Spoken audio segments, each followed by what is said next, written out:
Hello, good evening. कसे आहात सगळे? मी श्रद्धा स्वागत करते एका नवीन व्हिडिओमध्ये. तर आज तुमच्याशी मी शेअर करणार आहे इव्हिनिंग टू मॉर्निंग रुटीन, म्हणजे आज संध्याकाळपासून ते उद्या सकाळपर्यंतचं रुटीन. ही क्लिप तुम्ही बघू शकता. आम्ही कथ्थकला गेलो होतो, म्हणजे सियाचा आज कथ्थकचा क्लास होता आणि तिला सांगितले की आठवड्यातून एकदा नारळ पाणी प्या, पनीर खा वगैरे. सो त्यानुसार मी तिला नारळ पाणी घेऊन दिलं होतं.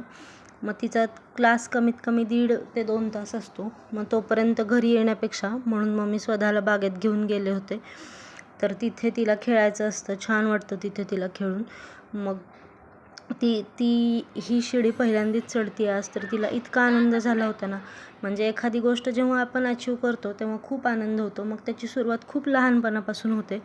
म्हणजे मग ते यश कितीही मोठं असू दे, कितीही छोटं असू दे, ते आपण जर अचीव केलं ना किंवा आपल्याला ते मिळालं त्याच्यातनं सक्सेस, तर खूप आनंद होतो. मग त्यानंतर तिचा क्लास 7 वाजता सुटल्यानंतर आम्ही घरी आलो होतो. घरी आल्यानंतर थोडासा स्वयंपाक बाकी होता, म्हणजे कुकर लावायचा होता आणि कुकर लावून आमटी करायची होती. संध्याकाळी थोडंसं व्यवस्थित जेवण लागतं, कारण मग दुपारी डब्यासाठी फक्त पोळी भाजीच दिलेली असते ना. आणि मग आम्ही पण दुपारी असं काही वरण भात वगैरे असं करत नाही. संध्याकाळी भात होतोच, तर मग परत कशाला. मग मुली दुपारी कधीतरी पोळी भाजी खातात किंवा कधीतरी भात खातात. जे दुपारी खाल्लं ते संध्याकाळी खात नाहीत. मग आज दुपारी त्यांनी पोळी भाजी खाल्ली होती, म्हणून मग संध्याकाळी आमटी भात करायचं असं होतं. म्हणून मग त्याची तयारी करत होते. टोमॅटो कट करून घेतला होता आणि लसूण सोलून घेतला. त्यानंतर लसूण कुटून घेतला व्यवस्थित. आणि हा जो खलबत्ता आहे ना, तो मी आत्ता नवीनच आणला आहे. मी म्हटलं तसं आमच्याकडे आत्या आल्या होत्या, तर त्यांनी थोडेसे पैसे दिले होते खाऊसाठी म्हणून. मग मी काय केलं की नाही, असू दे, ठीक आहे, खाऊ वगैरे काय, म्हणजे काय आणायचं. आणि म्हणून मी तो खलबत्ता घेऊन आले होते. तसाही माझ्याकडे तो एक दगडी खलबत्ता आहे. त्याचं जे वरचा जो काय म्हणतात बत्ता आहे, तो अर्धा तुटला आहे. कसं काय काय माहिती. मग म्हटलं तसा पण लागणारच आहे. आणि हा मी जेव्हा दुकानात गेले तेव्हा एकदम क्यूटूसा छोटूसा वाटला मला, आणि मला आवडला पण खूप. म्हणून मग मी तो विकत घेतला. नंतर अर्थात त्याचे पैसे आत्तानीच दिले होते. त्यानंतर मग संध्याकाळी म्हटलं तसं थोडंसं व्यवस्थित जेवण लागतं, म्हणून मग पापड पण भाजायला घेतला. तर रोज काय तोंडी लावायला द्यायचं, म्हणजे संध्याकाळी काकडी वगैरे नको वाटते तोंडी लावायला. म्हणून मग मला असं वाटलं होतं की पापड, आत्ताच आम्ही पापड केलेत, तर पापड भाजावेत आणि पापड चाट करावं, म्हणजे त्यात फरसाण, कांदा, टोमॅटो घालून, कोथिंबीर घालून. पण सियाच्या बाबांना एवढी भूक लागली होती ना की ते होईपर्यंत पण दम नव्हता. म्हणजे मग डायरेक्ट तसेच पापड वाढले जेवायला आणि मग जेवण झालं. आणि हे असं होतं कालची संध्याकाळची इव्हिनिंग. त्यानंतर दुसऱ्या दिवशी सकाळीच लवकरच जाग आली होती आणि आज काही डबा वगैरे असं काही नव्हतं. मग म्हटलं जरा चला निवांत बसून खिडकीत जरा चहा वगैरे पिऊया. तसंही पावसाचं छान वातावरण झालं होतं. आणि हो, पावसाचं वातावरण झालं आहे खरं, पण पाऊसच येत नाही आहे पुण्यात, म्हणजे का काय माहिती. आणि लास्ट इयरला आठवतं आहे का तुम्हाला की मे महिन्यातच पाऊस सुरू झाला होता आणि इतकं परेशान केलं होतं पावसाने की नको नको केलं होतं अगदी. म्हणजे पण यावर्षी अजून पाऊसच येत नाही आहे. एक पाऊस काय पडला, त्याच्यानंतर अजून पाऊस नाही आहे. पण गावाला मात्र पाऊस आहे, चांगली गोष्ट आहे. म्हणजे जिथे पाऊस पडायचा आहे तिथे पडतो आहे. आणि आता मृगनक्षत्र सुरू झालं आहे, तर म्हणजे पेरण्या वगैरे होतात गावाकडे व्यवस्थित. सो त्यानंतर बराच वेळ मी तिथे खिडकीत बसले होते, एखादा तास. त्यानंतर स्वधा पण उठली होती. मग उठून तिचं असं थोडंसं घेतलं तिला जवळ. त्यानंतर तिला दूध लागतं उठल्या उठल्या सकाळी. मग तिला दूध दिलं आणि आज लाडात आल्या होता मॅडम, सो मांडीत बसून दूध प्यायचं होतं. मग कसं तरी कन्व्हिन्स करून तिला खाली बसवलं, ते दूध दिलं. आणि मग नंतर थोडीशी तिच्याबरोबर मजा मस्ती केली. मग नंतर म्हटलं तेवढाच थोडासा वेळ मिळतो, नंतर तर कामं एकदा सुरू झाली की सुरूच होतात.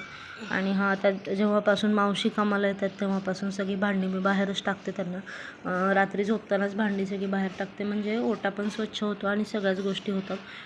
त्यानंतर झाडं बघितली जरा. झाडांना आज पाणी घालायचं होतं, म्हटलं थोड्या वेळाने घालू जरा, म्हणून मग बघत होते.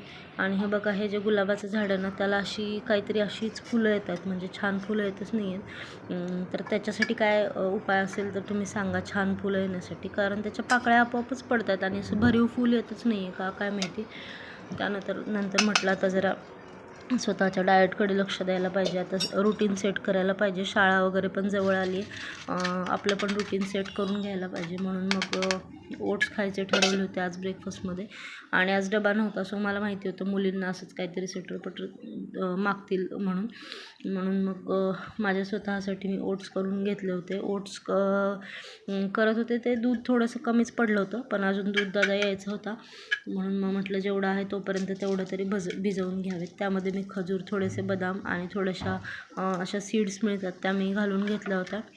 नंतर दूध आल्यावर दूध घालून घेतलं होतं मी त्याच्यामध्ये. मग त्यानंतर दूध पण आलं होतं. दूध गरम करायला ठेवण्यासाठी मी इथे दूध काढून घेतलं आणि मग त्यानंतर मी माझ्या ओट्समध्ये दूध घालून घेतलं थोडंसं कोमट झाल्यानंतर. आणि ही अशी आजची सकाळ चालू होती आपली. अनेक सकाळची खूप कामं असतात खरं तर, सगळीच कामं शूट करणं होत नाही.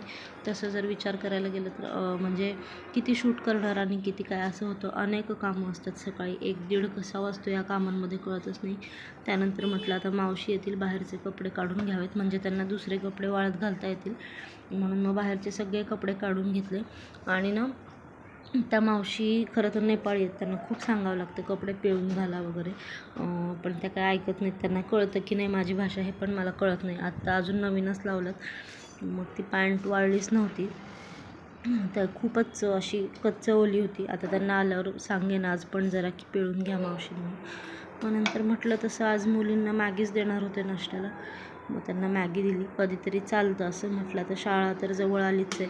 शाळा सुरू झाली की मग परत एक रुटीन सुरू होईल व्यवस्थित आणि मग तेव्हा नाश्ता वगैरे असं व्यवस्थित या सगळ्या गोष्टी होतीलच.